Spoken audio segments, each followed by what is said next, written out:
कहानी कंजूस सासू। एक छोटे से गांव में एक कंजूस सासू रहती थी।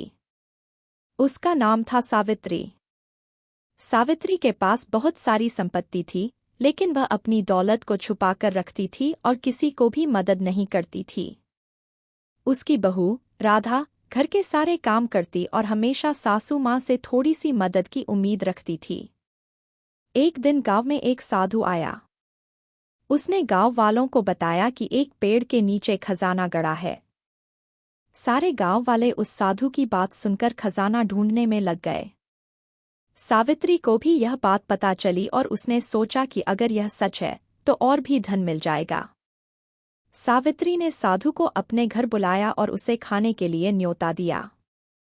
साधु ने सावित्री की कंजूसी के बारे में सुना था, इसलिए उसने सोचा कि उसे एक सबक सिखाना चाहिए।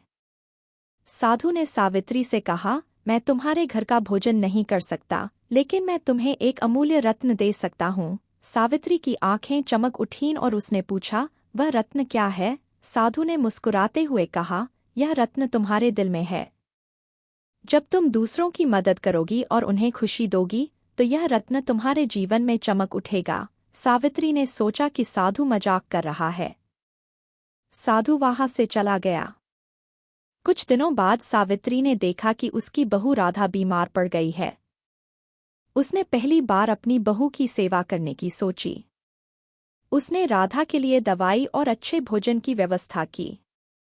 धीरे धीरे राधा ठीक होने लगी। राधा की खुशी देखकर सावित्री के दिल में एक अनोखी खुशी उत्पन्न हुई। उसे समझ में आया कि साधु का रत्न सच्चे में अमूल्य था। उसने अपने गांव के लोगों की मदद करना शुरू किया और अपनी दौलत का सही उपयोग करना सीखा। गांव वाले अब सावित्री की बहुत इज्जत करते थे और उसे एक दयालु और उदार सासू मानते थे।